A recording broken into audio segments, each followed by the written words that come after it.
अस्सलाम वालेकुम फ्रेंड्स। नाम है सरफराज। सरफराज नाम के मायने है मुक़द्दस। नाम है सफ़वान। सफ़वान नाम के मायने है इंतहाई चमकदार पत्थर।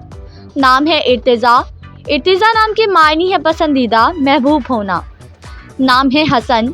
हसन नाम के मायने है खूबसूरत, हसीन। नाम है दानियाल। दानियाल नाम के मायने है अदल करने वाला, मशहूर। नाम है शहबाज। शहबाज नाम के मायने है गैरतमंद, खुददार। नाम है सैफ। सैफ नाम के मायने है तलवार, शमशीर। नाम है सुहेल। सुहेल नाम के मायने है एक चमकदार सितारा। नाम है नदीम। नदीम नाम के मायने है हमनशी, दोस्त। नाम है उसामा। उसामा नाम के मायने है जंगल का बादशाह, नेक। नाम है अजहर। अजहर नाम के मायने है खूब जाहिर।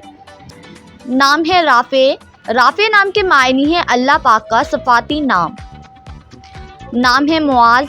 मुआज़ नाम के मायने है काबिल तारीफ़। नाम है अमार। अमार नाम के मायने है खुशियों से भरा हुआ, खुशहाल। नाम है हम्माद।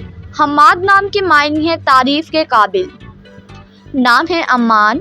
अमान नाम के मायने है हिफाजत, सलामती। नाम है अरसलान। अरसलान नाम के मायने है शेर, बहादुर। नाम है सारिम।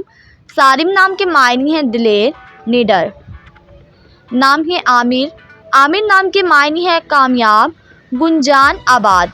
नाम है शुएब। शुएब नाम के मायने है रहनुमाई करने वाला।